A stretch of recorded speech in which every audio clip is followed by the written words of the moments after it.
Okay, so let's go through the exam real quick. So the distribution was fairly flatter than I expected it to be. We had 10 A's, 9 B's, 5 C's, 7 D's, 10 F's. Average was 73.3. I curved the scores at the end of the semester, so so you don't panic. So I'll go through these questions real quick just to make sure everyone's up to speed on these. So the first question said, consider the following snippet of RISC-V code. What does the code do? It shifts register 2 by 1 bit to the left, decrements x3, and then checks to see if x3 is 0, and if it's not, it repeats. So what I was expecting there is just to say it shifts the value in register x2 1 bit at a time based on the value specified in x3. Okay. Originally, I actually had a typo there. Originally in the exam, it said sub-I1. Sub-I is actually a pseudo instruction. It doesn't map directly to a RISC-V instruction, but it's equivalent to add-I with -1. Now there are some, some of you also mentioned that it's going to take whatever's in x3 and decrement it down to 0, which is true, right? Also, how many instructions are executed if the shift amount in register 3 is 3? It'll execute those 3 instructions 3 times. So 3 times 3, 9 instructions. Some of you argued that the last branch instruction, because it's not taken, shouldn't count, but it's still counted. It's still executed. It's just not taken. But if you answered 8 for that, I don't think I took any points off. So I think I took 8 or 9. A lot of you had 12 there. I'm not sure how you got 12.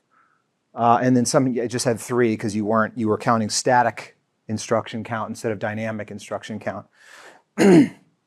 And then write an equivalent version of the code that performs the same function, but after executing less instructions. So this is a little nuanced. I was expecting you to just have, use it instead of shifting by 1 bit at a time, to just use what's called the barrel shifter, which is an instruction that shifts by an arbitrary number of bits. So you could just take x2 and shift it by the amount in x3, and then you don't need the loop. Now there are a few weird caveats to this though, okay? So obviously this instruction is not actually equivalent to the code above because it doesn't clear register x3, although some of you guys put that in. That's great, but I wasn't expecting that. However, the other thing is, as it turns out, if the value in x3 is greater than 32, greater than or equal to 32, I should say, the RISC processor actually will shift by the x3 modulo 32 here, right? So, for example, if x3 had the value of 32, this instruction actually wouldn't shift by anything, right? Because 32 modulo 32 is 0, right? But whereas the code at the top would have actually shifted by 32, right? So I'm not sure if any of you caught that or not, but it's just a minor detail there. And then write a snippet of RISC-V assembly code that stores the value of 9.125 into register x3 as a 32.3 number. So all you have to do here is just apply the scaling factor of 2 to the 3rd power. So you just have to take 9.125 and multiply it by 2 to the 3rd power, or 8, which is 73, I think, right? And just load 73 in. The other thing you could do is some of you guys did it like I did initially, which was to do it in binary first. So you could take 9.001, right? 001 in binary is 0.1251/8, right? 1 over 8. Yes? Are you going to upload this? The answers? I could, yeah. Yeah, I could do that. I hadn't planned on it, but if you want me to, I can. Some of you did a binary coded decimal version, which was similar to lab 4, where we're putting digits into 4-bit slots. Some of you try to do it that way, but that's not the same as binary fixed point. So yeah, so the answer is 73 in decimal or 49 in hex. Yes? So the lab is not related to the No, well, this one's simpler. I mean, we're just loading a constant in, basically. Now, you did do a constant in lab. In lab 4, you're going to have to load a 0.1 constant in, kind of like this, right? 0.1, but that's using a 3232 format, different format, right? So, but yeah, this is just basically initializing a constant is the idea. So you can just load immediate. Some of you actually did it correctly with multiple instructions, where you took the whole number part in first and then shifted it 3 bits to the left, and then you took the fractional part and ORed it in there, right? That's fine. If you did it that way, I gave you full points too. Okay, this one, identify any problems with the code below. There's a whole bunch of problems here. This first line up here, input in P equals out P equals in P is a syntax error. You should have the assign for that, or have it in an always block. Also, out P and in P are different widths. I think most of you caught that. Down here in foo, A is a different width than input in P. And also, and this is one that a lot of you didn't catch this one, in my bar is driving B, right? It's because the B is attached to an output port of my bar, but yet B is an input in foo. So you're actually driving B you're driving an input, right? So I think that one was the harder one to catch, I think.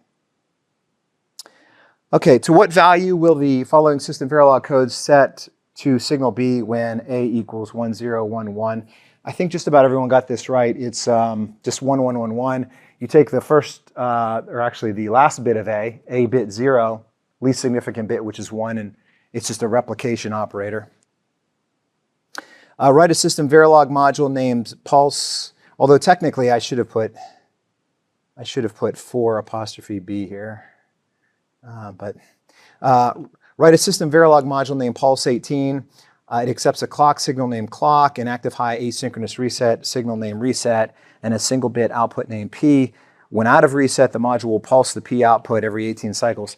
A lot of you had trouble with this one, probably because we didn't do a whole lot of examples of these types of things. So basically, you have to have an always FF here, and basically you're creating a modulo 18 counter. So you want a counter that just counts, but once it gets to 17, it should roll back to 0, right? So you can just say if count equals 17, then you can, if you're resetting or the count is 17, then reset the count to 0, otherwise increment the count. And then separately from that, you can just assert P to be 1 whenever count is 17, right? So it'll be basically 0 from 0 to 16, and then 17 it'll pulse, right? A lot of you made this a lot more complicated than it needs to be.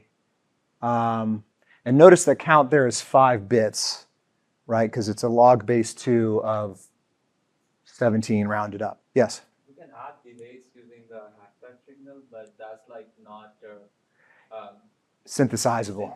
Yeah.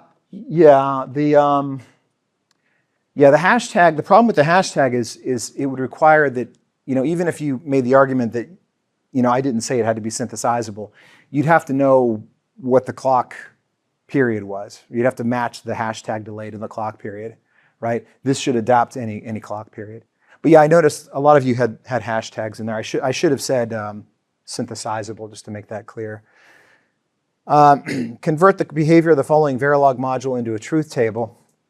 So this one is combinational logic, and we didn't do a lot of truth tables in this class. This was leveraging 211 knowledge.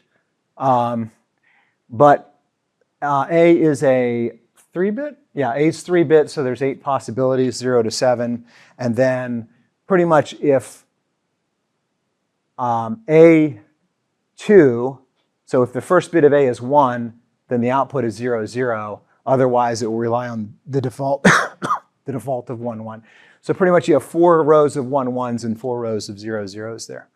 And you could have used, you could have did what Titan did there too and created a, truth table of don't cares. That works too. Because A1, A0, A1 and A0 are don't cares. How many clock cycles of delay will the code below impose between input inval and output C? A lot of you guys said 4 on this, which is true if you're going from inval to D. So this was a little misleading. You might have missed the fact that I said C instead of D. So yeah, between inval and C is 3 cycles. Between inval and D would be 4 cycles. Okay. That was tricky. Then this one says, what's the purpose of the circled portion of the design? That is I think just about everyone got this right. That's the 20-bit immediate and the U-type instruction. So that's taking a part of the instruction and creating a data path to route those bits of the instruction back into the register file through that reg select mux, right? So the reg select mux is your pathway to get something in the register file. So like for example, in lab 4, you're gonna have to get the program counter through there, right? Because you're gonna have to, whenever you do a branch and link, or sorry, jump and link, you gotta get the program counter into the register file somehow. So anytime you have to write something into the register file, it's gonna have to pass through that mux. So that just gives you a pathway through the mux. And of course, it's 0 padded on the right-hand side. What's the purpose of the GPIO write enable? That basically just updates the GPIO out register. It's one of the few registers in here that's an enabled register. Most of the registers are always enabled because they're pipeline registers are just there for delay. Now this one, I'm a little surprised.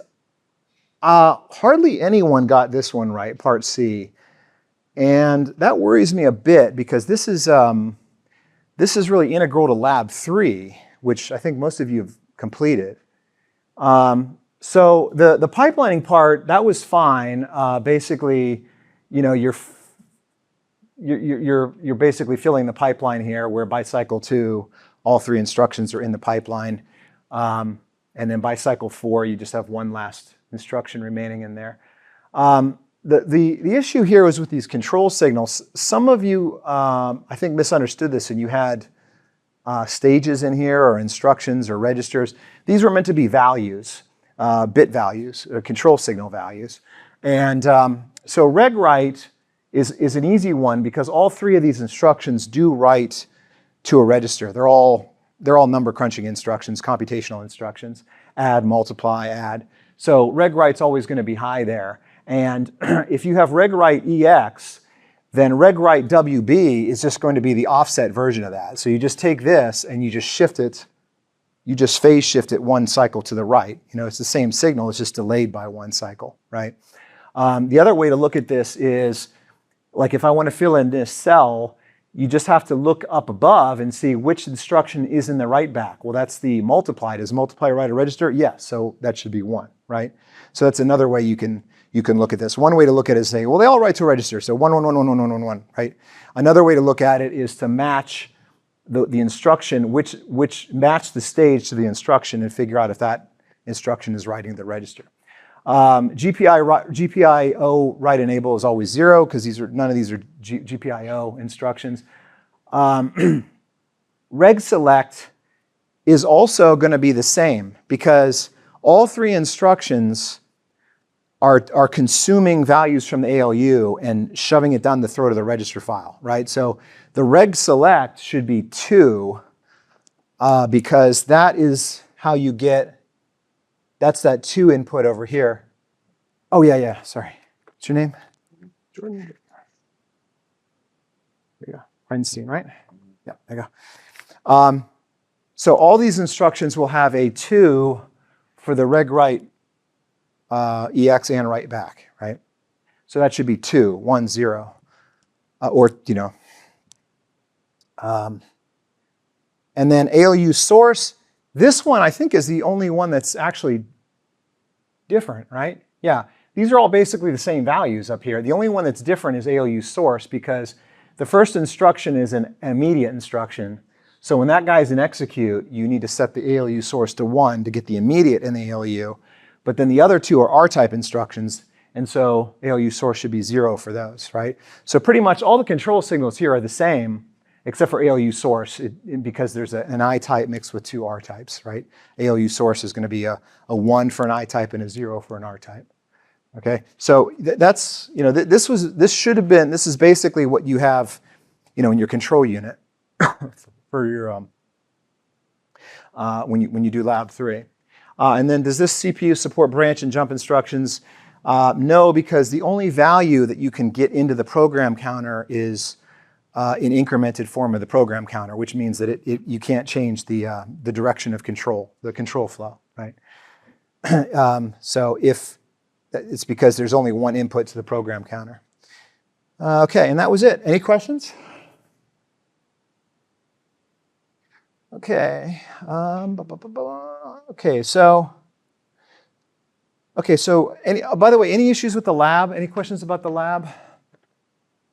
Oh, by the way, make sure, yes. Somewhere I have to, for my instrument data, I have to declare that like explicitly. Yeah, that's a good question. So in Model Sim, when you run Model Sim, which is either by typing vsim or by doing make CSCE 611 test bench, Model Sim has a current working directory that's associated with it. So if you have the Model Sim command line window open, you can actually type pwd and it'll tell you what directory it thinks it's in. All paths are relative to that directory. So if you launch the simulation in the same directory as your program.rom file, then you can use a relative path, just say program.rom. But if you launch the simulator in a different directory, then you have to specify an absolute path or a path relative to, you have to tell it how to get to that file, right? So it depends on how you're simulating it. I typically, those of you that I've worked with in lab, I tend to favor using the GUI, the QuestaSim GUI or Model Sim GUI, just because I like to poke around and look at signals. The reason why we don't push that harder, we use the test bench approach, is because test benches are really how they do it in industry. They have test benches. They have more structured testing methods. So when we set up that test bench script, that's kind of the right way to do it. The way I do it is kind of the hacky way to do it. But it depends on if you start it in, I believe, whatever directory you type CSCE 611.sh is where where it'll run it. Where it'll run the simulator. Yeah, it was weird because in my doc that was in the same direction. Maybe I just didn't look at the GUI. Maybe the GUI thought it was someone else. But I would run like a compile a program, and I just kept getting like it wouldn't do anything. I don't know. It didn't understand. I just had to put the // so like it's still in the fourth directory that it's in. And did that work? And that worked. Oh, dots. Okay. Oh, okay. Yeah, maybe you do have to do that. I don't. Maybe my information is out of date, because that's loaded when the simulation's initialized. It executes all the initial blocks in your code, and that's part of the initial block. Yeah, I could be wrong. Maybe I'm wrong. Maybe you do have to put // I'd have to double check that. Yes. Which one? This midterm exams information, will that be on the final? Yes. Yeah, the final will be comprehensive. Yeah. Yeah, but there'll be an emphasis on the new material, though. Okay. Yeah, make sure you check my arithmetic. Make sure I added up your points right on your exam, and make sure your Blackboard score matches the score I wrote on your exam, just to make sure I didn't make any mistakes there. Okay, so from this point till the end of the semester, we're going to cover some conceptual material that I wish I could have covered at the beginning of the course, but we had to try to get you to the point where you can do the labs as quickly as possible. So we're going to now kind of go back and look at some topics more thoroughly. Also, I sent an email out about Lab 4. Any questions about Lab 4? I lectured about it a few weeks ago in class, but it was, we were still working on lab 3. If you have any questions about lab 4, let me know. Yes? From the sounds of it, it seems to be somewhat like a hardware extension, like you have to add things to roll the decoder and Yeah, basically. You're just adding the PC source mux, which gives you multiple options for the PC source, or for the PC, the next PC, which is controlled by the PC source. The stall signal, which is basically brain dead. It's just an output it's just a single bit that comes out and gets delayed for 1 cycle. So that's just a way for the control unit to say, note to self, next cycle, ignore the instruction, right? That's really what the stall signal is doing. And then there's some addressing code that we gave you in class that you can copy and paste in. Several of you have asked me about that addressing, the B type and J type addressing. It's just, I don't know, it's crazy. I don't know why they designed it that way. But that's why we gave you the code for that. And then the final piece, and this is probably going to be the trickiest part, is the branch resolution logic. So you guys might have remembered from 212 that in the Hennessy and Patterson book, they actually had a separate piece of logic to do branch resolution. It was outside the control unit. But because they only implemented branch if equal, it was just basically an AND gate, right? It was very simple. In this class, I recommend, and you don't have to do it this way. Some of you may come up with better ways to do this stuff than I've come up with. But the way that I do it is I create a monolithic control unit. So all of the control stuff is in the control unit, including the branch resolution. Okay, the problem though is that you have to make sure that the control units sets up the ALU based on just the fact of whether it's a branch or not, right? And then it only uses the output of the ALU to control the PC source and stall signals. Okay? So in other words, it's like an embedded, it's a nested if statement. You say if the opcode says it's a branch if equal, okay, then look at the 0, set up the ALU up to subtract, and look at the 0 output from the ALU and branch if it's true, right? So that's the easiest way to do it, is just a nested if inside the control unit. Now that does complicate your control unit quite a bit, and it makes it hard to debug, because if you do it that way and your control unit's not taking the branch when it should, it's kind of hard to figure out why. You almost have to set a breakpoint inside your control unit code to figure out which path it's taking through the always block, right? So that might not be the best way to do it. I mean, people tell me all the time that I'm a crappy programmer and designer, but that's how I do it, just to put everything in, all the control stuff into one big block. Okay? As opposed to having distributed control for, having one control unit to set up the ALU and the register file, and another one to set up the branch resolution. Okay, all right, so next topic is sequential logic, and we've already talked about this briefly, but I wanted to give it a more thorough treatment, especially since this is something that they skip in 211, and they really shouldn't, but it's just one of those topics that has kind of worked its way out of 211.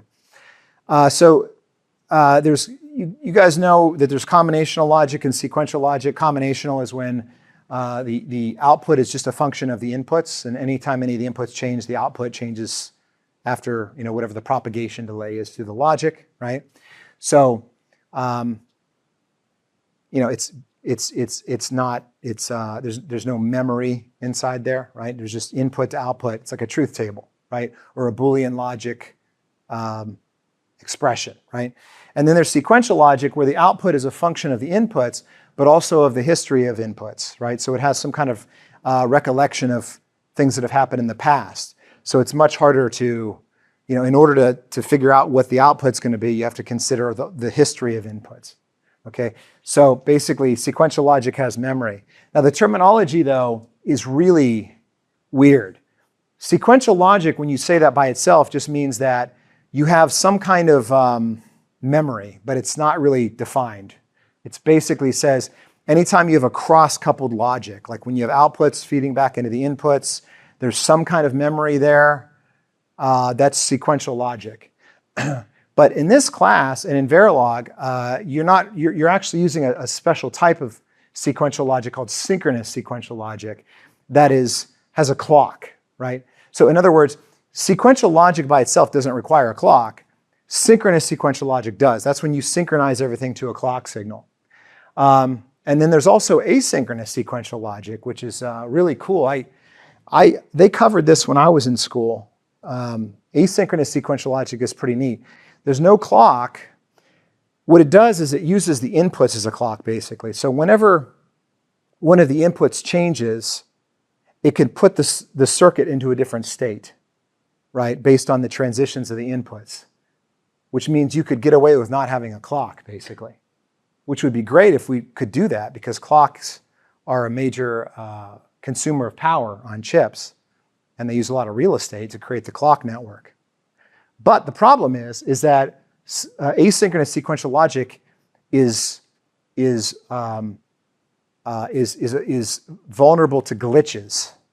So asynchronous logic sequential logic is very hard to design in practice because if you have different paths through the logic, it could create a glitch, which we'll talk about a little later. And that glitch could screw it up, right? So in practice, no one ever makes anything with asynchronous sequential logic. It's technically possible, but from a practical perspective, it's very difficult. And so with sequential logic, typically you refer to state as all the information that's stored in the memory, all the sort of some kind of representation of previous inputs, right, is the state. And then the state is stored either in latches or flip-flops. And as I mentioned, in FPGAs, you want to use flip-flops. You don't want to use latches. Latches complicate timing analysis, which we'll also talk about in these series of lectures coming up. So difference between latches and flip-flops, remember I talked about that. Latches are level sensitive to the clock, so when the clock is asserted, it lets the value pass through. When the clock is deasserted, it traps whatever the value was last going in when the clock was asserted. Whereas a flip-flop is edge sensitive. So you capture data. You capture data during a period of time when the clock is in transition, right? It's called the aperture, the amount of time the clock is changing state. So rising edge or falling edge, or both, In this class, we usually just use rising edge of the clock, pause edge. Okay, so this slide comes from the textbook where they're kind of going through rules of how to construct a synchronous sequential circuit. So when you build one of these, every circuit element is either a register, which is another word of saying flip-flop, right? Register is like a multi-bit flip-flop, or a combinational circuit. So what does that mean in practice, though? Well, I mean, what does that mean in terms of Verilog? Well, it means that either you've got assigns, always com, always at _FF, basically. That's what that means, right? So those are the only things that should be in there. And then all registers should receive the same clock signal. Now, on FPGAs, if you have more than one clock and you need data to move from one clock domain to another, you can do that. But it goes through a special circuit called their true dual port RAM. They have these dual port RAMs. So they use RAM to do that typically. I've never seen any way to use flip-flops to mix clock domains.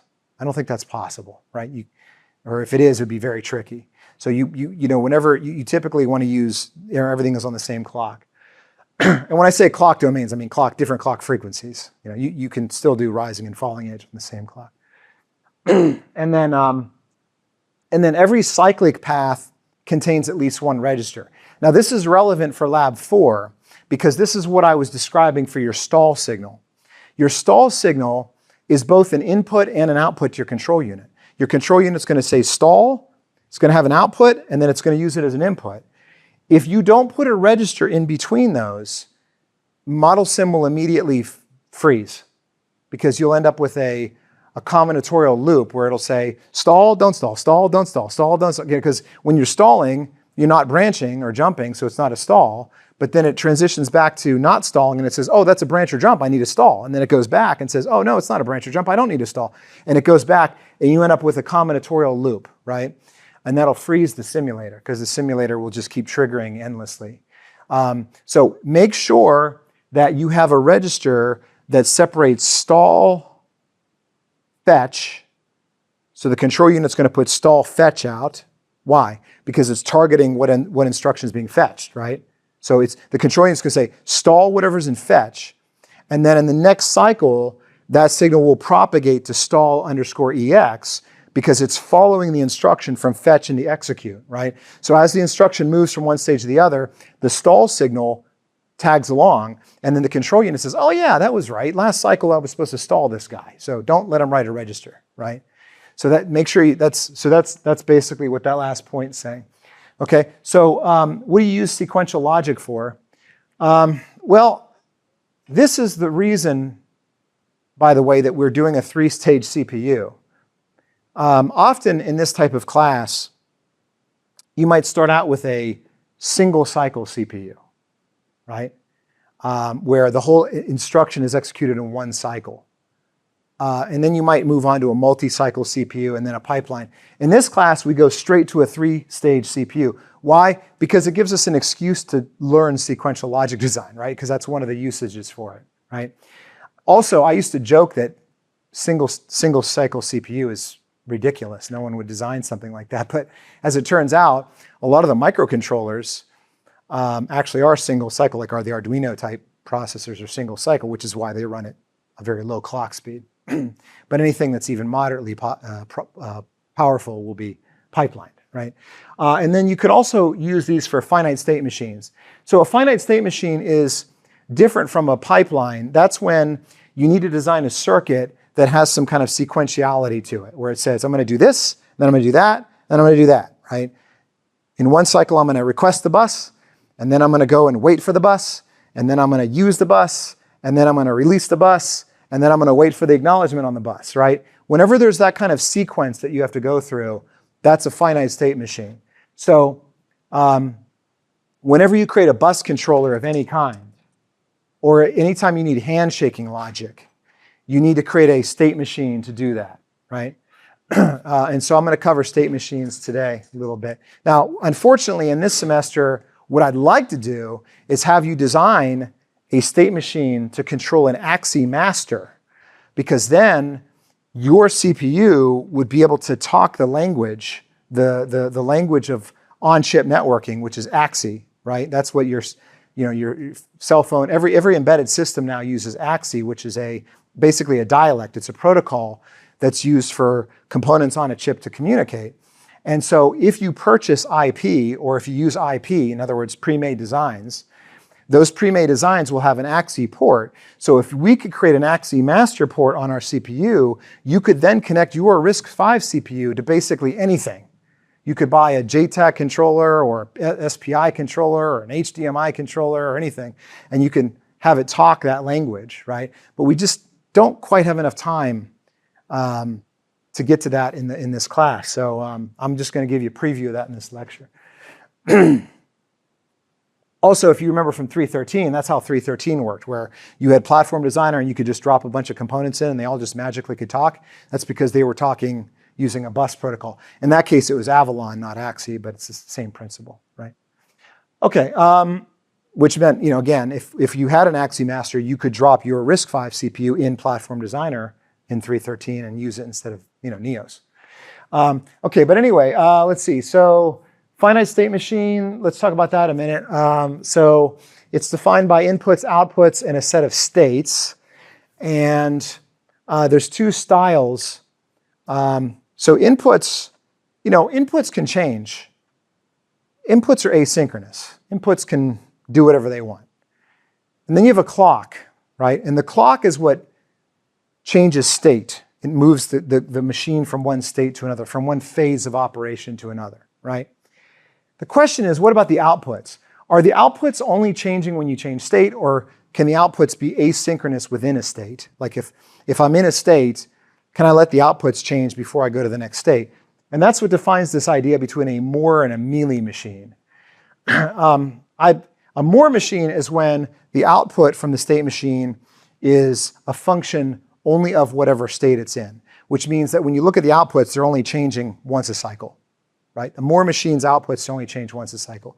A Mealy machine allows you to, allows the outputs to be changing with the inputs even within a cycle, right? And so that's actually a very easy distinction because it just depends on how you define your output as a function of what state you're in or as a function of what state you're in and what the inputs are. Okay, and I'll show you an example of that. So this is the example from the book. It's a traffic light controller. This is kind of a lame example because in reality, no one would ever use a state machine, at least not a hardware state machine, maybe in software, because you could build a state machine in software too, right? No one would ever build a hardware state machine to control a traffic light or an elevator or a soda machine or any of those examples that people use for this type of introductory example, right? But they still serve as, they're meant to just be a simple example, right? So the idea with this traffic light controller is you have an intersection of two roads. One's called Academic, hold on a second. Yeah, Academic Avenue and Bravado Boulevard. So it's just an intersection. And the idea is traffic lights, simple traffic lights, you can decompose them into 4 states. You either have a green on one street and a red on the other, right? Or you have a green on the other street and a red on the other, right? Or you have a red on one street and a yellow on the other, or a red on the other street and a yellow on the other, right? So you can decompose the traffic light problem into these 4 different operating modes, right? Either you're telling, either you're letting one street go and not the other, or you're telling one street keep going, but it's about to change to red, right? So, so those are the 4 states. And then the inputs, in this case, are assuming that there are sensors where you can sense if there's traffic waiting at the light, right? So in other words, if there's cars waiting on a red, we want to detect that because if that's the case, then we want to try to get those cars going, right? The cars that are waiting, right?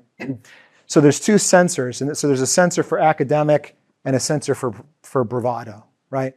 And then likewise, there's 2, excuse me, 2 outputs.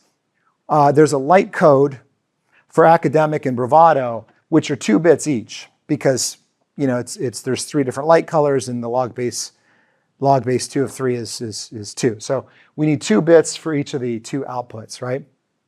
So there's 2 single input traffic sensors, 2 single bit traffic sensors, traffic on Academic, traffic on Bravado, 2 outputs that are 2 bits each, light on Academic, light on Bravado, and then there's 4 states. And then the way you design this is you design the state machine as a graph where the states are the nodes, the vertices, and the edges determine what the rules are for changing the state of the system from one state to another, right?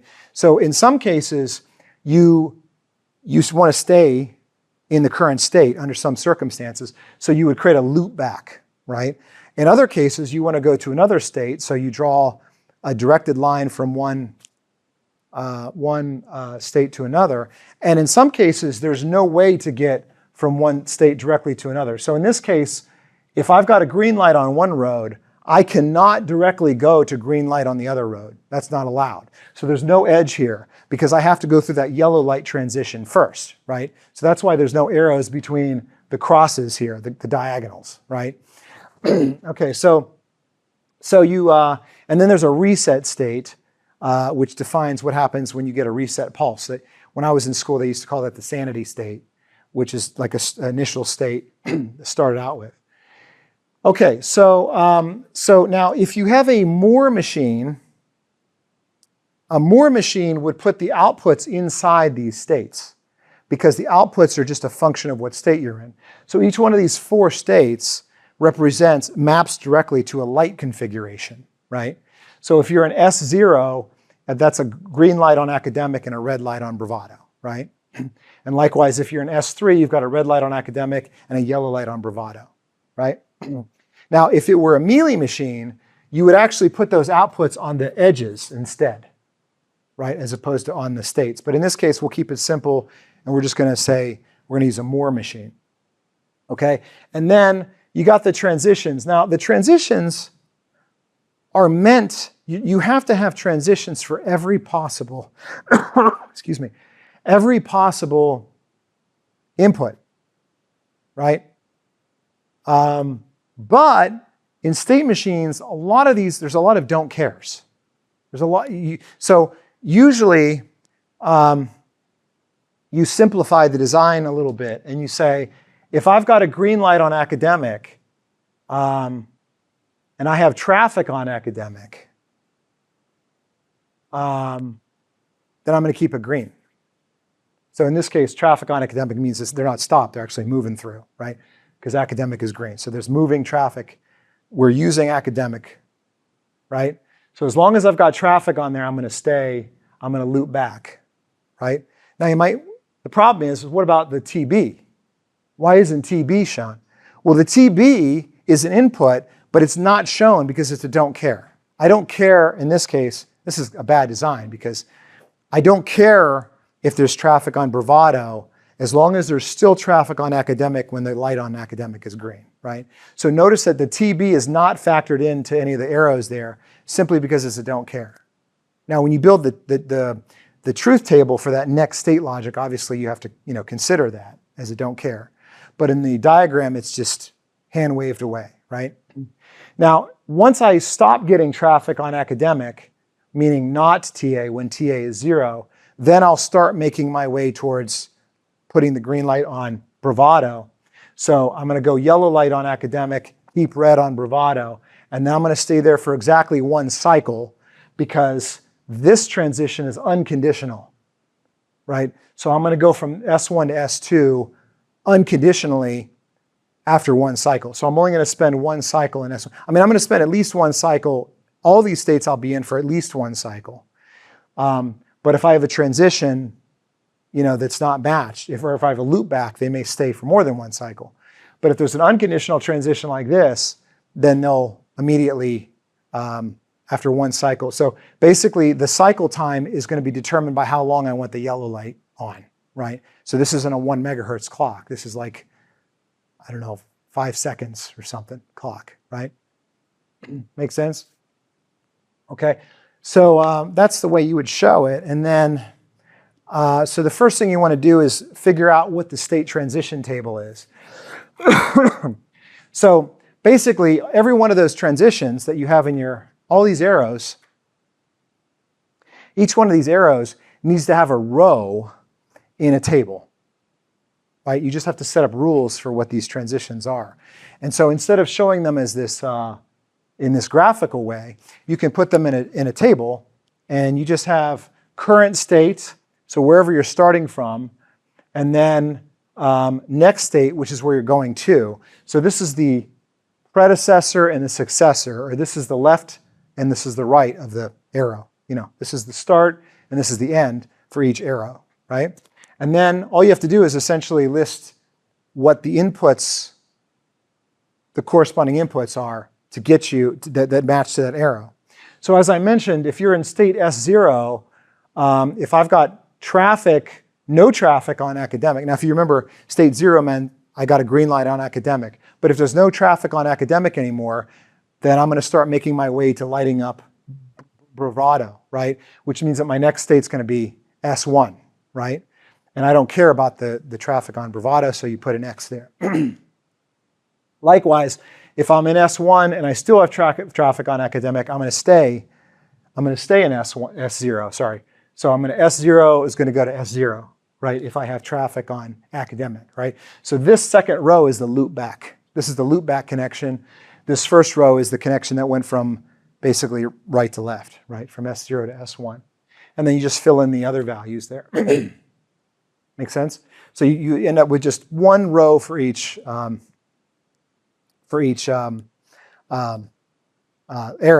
Now the thing about this is this is a truth table. So this is going to be just in combinational logic. And all you're going to do is basically take the output of your flip-flops, your registers. That's this, right? This is the Q out, what they usually call Q, the Q output, that's the convention they use. Q is the output of a D flip-flop. That's your Qs.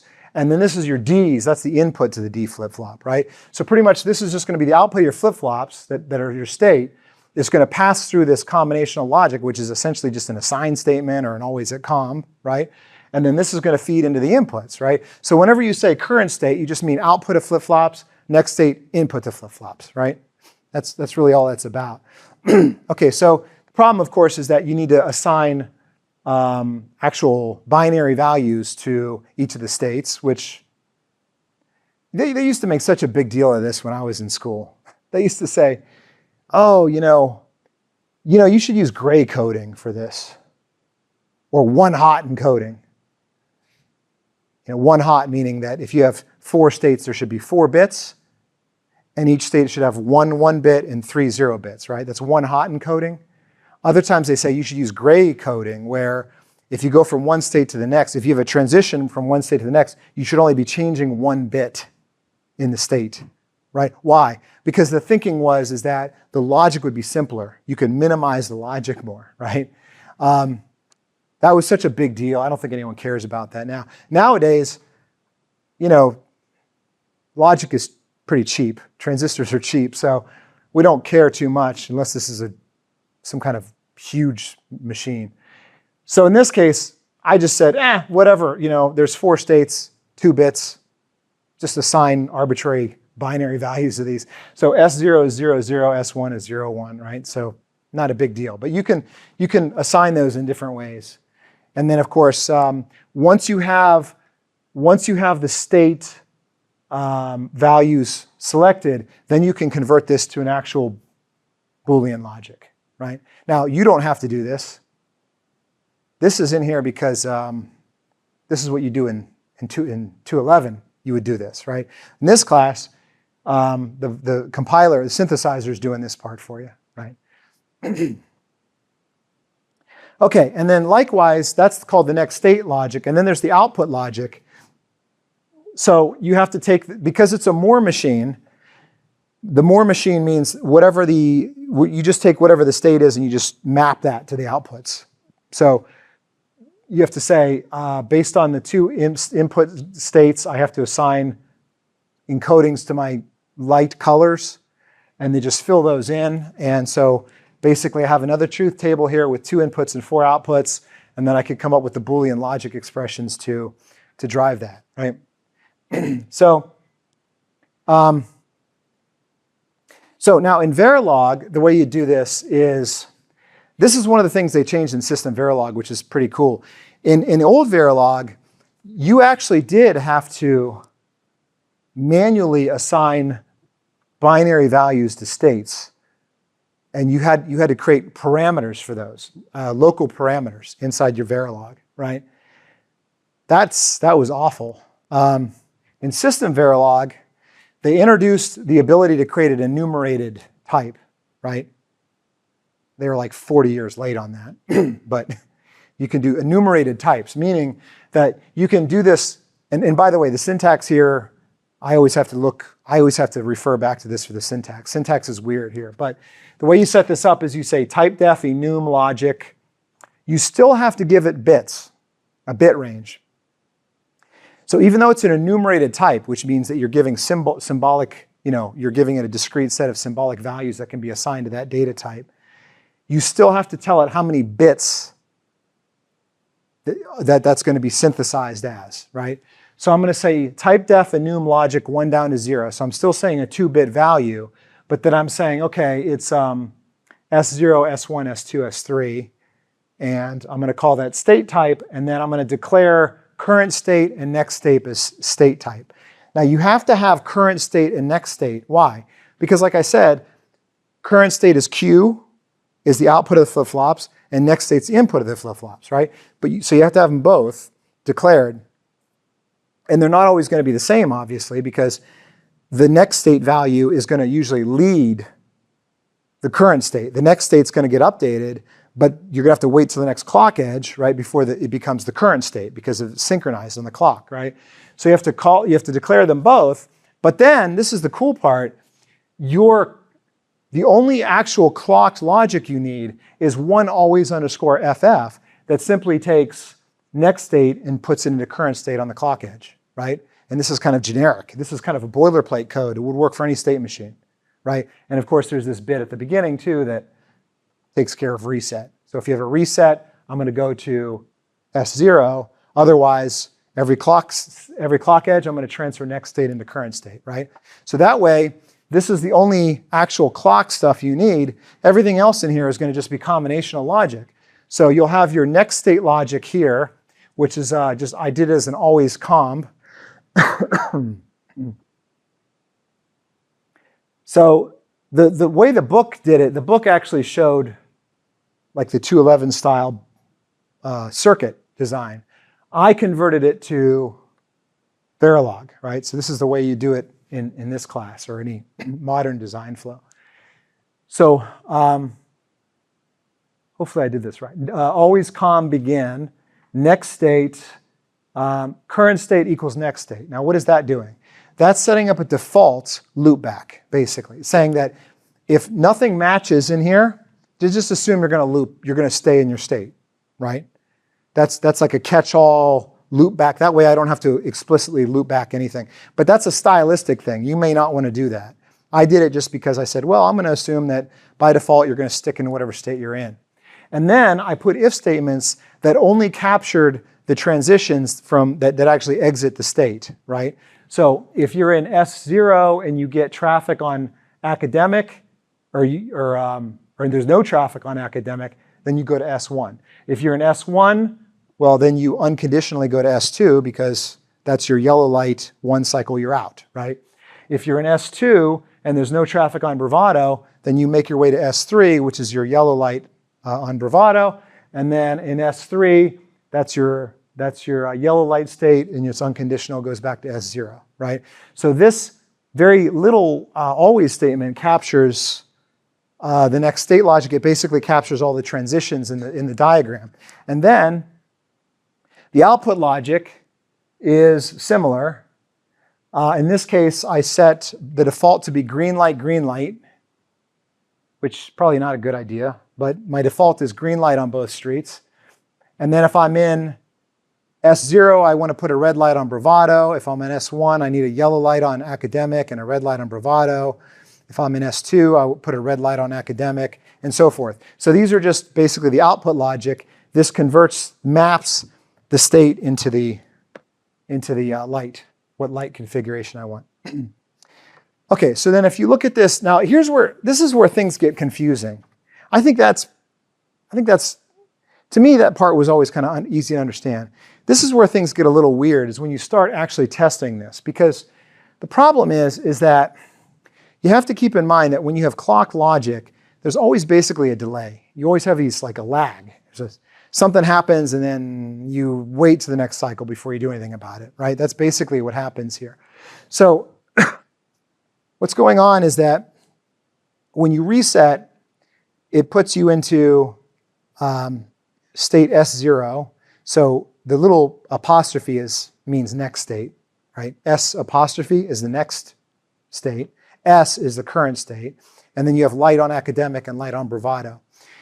So what's happening here is that I start out with a green light on academic, and I have traffic on academic.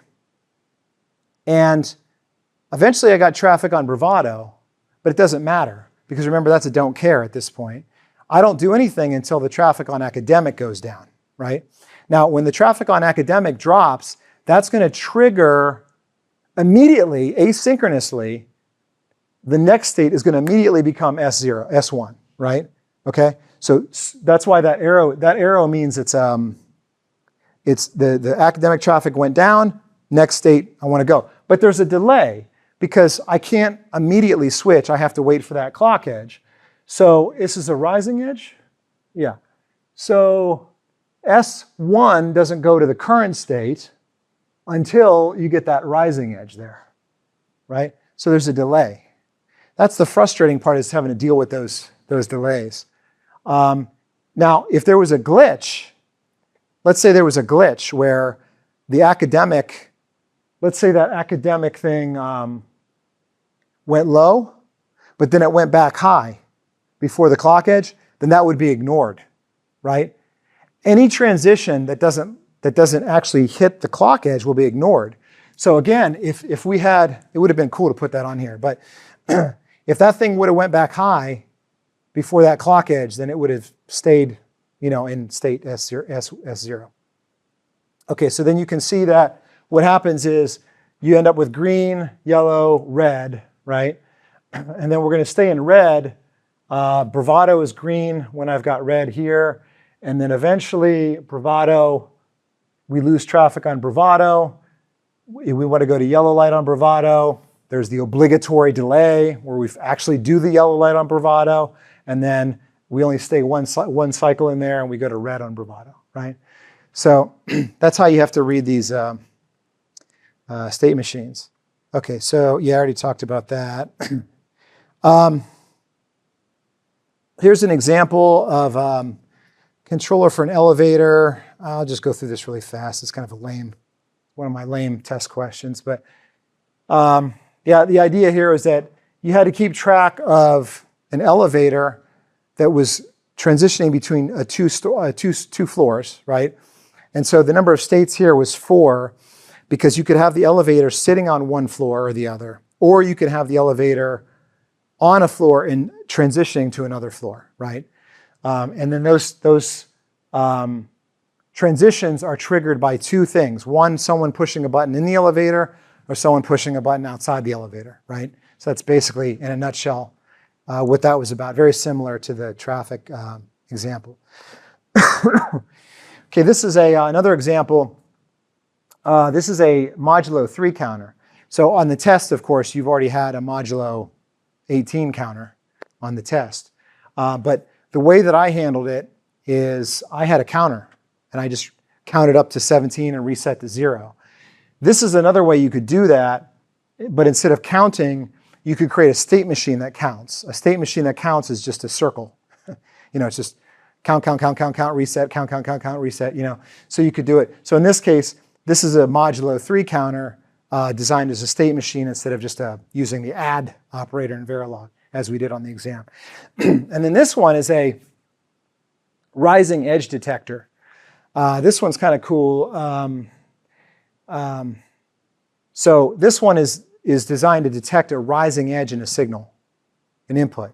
So how many states do you need for that? 4, because you can either have a 0, basically to know if there's a rising edge, you have to know what the signal is now and what it was in the last cycle, right? So there's only 4 possibilities. It's either 0, 0, 1, 1, 0, 1, or 1, 0. And if I'm looking for a rising edge, obviously I'm looking for that 0, 1. It was low in the last cycle, it's high in this cycle, right? So you could create a rising edge detector based on that. Okay, and this is the one that I really like this one. And actually, this one's kind of hard to explain. Maybe you guys could figure this one out for me. So this is an example from ChipDev.io. I mentioned this website earlier in the semester. This is a website designed where people interview for jobs, hardware design jobs at big companies, and they take the interview questions and they upload them to this website. So these are interview questions. I don't forget which company asked this one. But this one says, design a circuit that determines whether an input value is evenly divisible by 3. Okay, but this is based on a serial input 1 bit at a time. Okay, which means I start out at 0. If I get a 1, it's 1. Then if I subsequently get a 0, the new value is 1, 0. It's now 2, right? But then if I get a 1 in the 3rd cycle, now I'm at 5. And if I get a 1 in the 4th cycle, now I'm at 1, 0, 1, 1, right? Which is 11, right? So in other words, you keep a running sum, but the running sum is basically the shifted bits that come in each cycle, right? So if I get 1, 1, 1 in 3 consecutive cycles, it's 3, right? And what I want to know is I want to be able to run it continuously, forever. But I want to be able to put if the accumulated value, no matter how big it gets, it can get infinitely large, But if that accumulated value is divisible by 3, I want to put a pulse out, right? Now, when I first saw this question, I was like, oh, how can you, is there a limit? Like, do I shift it into a register? And then, no, you can't, because you have no idea how big to make that register. You don't know how many bits are going to come in. So how do you know if this is divisible by 3? This is crazy, right? Well, so it turns out that, well, the way I solved this eventually, I thought of it like, first I thought of it like a tree, okay? So if I have 0, if I start out, I reset, I keep getting zeros. 0 is divisible by 3. So yes, put a 1 out, right? If I get a 1, then I have a 1. 1 is not divisible by 3, so that's a false. Now, from that point, I can either get a 0 or a 1. So if I get a 1 after that, now I have 3. That's divisible by 3. But if I get a 0 from there, now I have 1, 0. That's 2. That's not divisible by 3, right? So you can create this tree. Now, of course, this tree is just going to blow up exponentially. So obviously, I can't build it as a tree, right? But if you look at this tree, you can convert it into a state machine by basically removing redundancies, right? Okay, so, because there's patterns in here. So the first thing I did is I said, okay, well, what if, instead of checking this whole subtree, like if I get a 1 and then another 1, I come down here. Instead of doing that, why don't I go back to the starting state if I get a 1, right? Because if I'm in the start state and I get a 1 and then I get another 1, I go back to the start state and it'll be the same output because 0 and 3 are both divisible by 3, right? Likewise, 1, right, is not, right? Okay, so I can pretty much eliminate this whole subtree and pretty much bounce back from state 0, from state 1 to state 0. Then I said, well, I can, if I'm in state 2, and I get a 0, instead of going down this subtree, I can just bounce back to state 1, right? And then likewise, if I'm in state 2 and I get a 1, I can just stay in state 2. So you can take this whole tree and you can distill it down into just 3 states. What you end up with is this state machine, right? And this will work for any infinitely long sequence of bits. It will tell you if that accumulated value is divisible by 3. So that was, I would not have been able to answer that on an interview, definitely, because it took me like a day to figure that out. But that's the kind of question Apple would ask you if you were applying to design, iPhone chips. Okay, and one last thing here. I wanted to talk about AXI a little bit. So I mentioned this at the beginning of class. So, if I had my idealized version of this class would be, we would have load and store instructions in the RISC-V processor. And the ARM instructions would basically trigger an AXI transaction. And that would allow you to connect your processor to a memory controller for DRAM or a flash controller or any kind of I/O device. Like you could print Hello World over UART. It would give you access to all these like peripherals that you can connect to your processor. But in order to do that, you have to design an interface. You have to be able to interface your native CPU logic to the AXI dialect, right? The AXI language, right? So how does AXI work? It's actually rather complex. AXI, by the way, AXI stands for ARM, AMBA Extensible Interface, and AMBA is an acronym that has ARM, A is ARM. So this all came from ARM, the ARM processor. So the AXI has 4 channels, 5 channels. Yeah, let's just say 5. Sorry. 5 channels. So the idea with AXI was that it's supposed to be, they want it to be full duplex. You want to be able to read and write at the same time, right?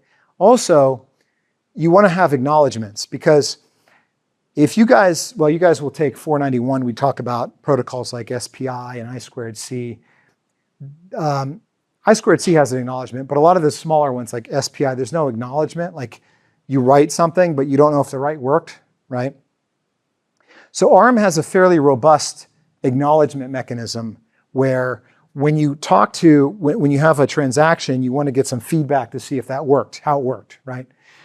So they have a read address channel, a write address channel, a read data channel, a write data channel, and a response channel. So there's 5 separate channels that go into one one AXI connection, right? And all of them, each one of these channels has a lot of signals in them. So in this example, I just want to talk about a really simple write transaction. Let's just say I want to write something on AXI. I want to do a, I'm the master and I want to write to a peripheral, okay? So how do you do that? Well, in order to indicate that I want to write, I have to get an address on the write address bus. But the bus is arbitrated by an arbitrator. There's arbitrators on the bus that control your access to the bus. So there's a handshaking sequence you have to go through where if I want to write, I got to get the address on the write, but in order to do that, I have to request the write address channel. So to do that, I have to say, I have to put my address out there and I have to say, it's valid. Hello, my address is valid. And then on the other side of that, which is usually an interconnect, an AXI interconnect, the AXI interconnect will decide when it wants to grant access to that bus, at which point it will fire back an address write ready signal, right? So that will tell the master that's trying to put that write out on the bus that the request has been acknowledged. You want to write? And I got your address. So you're good. Now the next step is I have to put the data that I want to write on another channel, which is the write data channel. Now you might say, why not use the same bits, man? I mean, why are you, the utilization must be low because you got one set of bits for address and one set of bits for data. Why don't you reuse your bits, man? No, because the AXI is designed for pipelined operation. So the idea with AXI is that they're assuming that these writes can have an arbitrarily long latency. So if I put a write out there, it may take 100 cycles. Like if I'm writing to flash RAM, that's going to be slow, right? So I don't want to hold everything up while I'm waiting for that write to go through. So this is all designed to support multiple outstanding requests. So I can put a bunch of write requests out while I'm waiting to actually send the data out for my requests, right? That's the whole idea, is it's all meant to be pipelined, right? Basically, after that happens, then I have to wait until I get a ready coming back on the data channel, right? So it's got to say, okay, I'm ready for your data now. And then I have to say, okay, here's the data. So you put the data out along with the valid, right? And then also, this bus protocol supports bursts. You're not just necessarily doing one at a time. You might say, hey man, I'm going to do 16 words at one time. And you could write all 16 words out, right? So that's why you have this last signal that indicates when your last word has been written, okay? And then, after you get done with that, you deassert your you deassert your valid, at which point the arbitrator will put ready down. And then I have to assert be ready to say I'm ready for the response. I'm ready for the acknowledgement. I'm ready to debrief, right? At which point you put be ready high and then you wait for the response code to come back, which is indicated by be valid, right? So the point here is that this is just to write one word on AXI. It's fairly complex set of handshaking. So if you're designing a controller for this, you'd have to create a module in Verilog that is a bridge that bridges some arbitrary protocol that you have on your user side on one side, and then on the other side, AXI, right? So this side is meant to plug into the standard protocol. This is going to speak the language that every IP speaks in the embedded system ecosystem. Whereas this can be whatever you want it to be, right? This is just arbitrary. So in this case, I'm going to have a clock and a reset, and then I'm just going to have a write enable, busy, tell me, hey, things still going, right? But this is up to you. This side's up to you. This side has to conform to the protocol, okay? So I tried to create, I don't know if this is, I didn't validate this. I'd love to validate this, but this is my really simplistic way to try to come up with a state diagram to implement this. And again, this is just for writes, the reading is different. There's also reads. You can write or read. But just for writing, you can see that I've got an idle state, and then I wait for write enable to be 1 from the user. And when the user says write enable is 1, then I'm going to kick him back busy. So the busy output is high on all these states until I go back to idle, right? So this design does not support multiple outstanding writes because I don't support it in here. You could support it, but I didn't put functionality in for that. Right now, this is assuming you can only have one write in progress at one time, which doesn't really fully exploit the power of AXI, but it's just meant to be, simple. So that's why this busy flag is set in all these states. But basically then it goes through the handshaking process where it requests to send the write address, it waits till the request is granted, it sends the address, then it waits it sends the data, it waits for the data to be acknowledged, then it gets back and it waits for the acknowledgement from the B response, and then it goes back to idle. And then of course it catches any kind of error. If there's an error that comes back from B response, that error will have to be reported back to the user logic, right? Meaning like, hey, there's no one answered you, or you sent a bad address, or there's error codes, right? So this is the kind of state machine you would have to design if you wanted to plug your CPU into IP. Okay, that's all I got for today. We'll see you guys in lab on Wednesday and Friday. Right?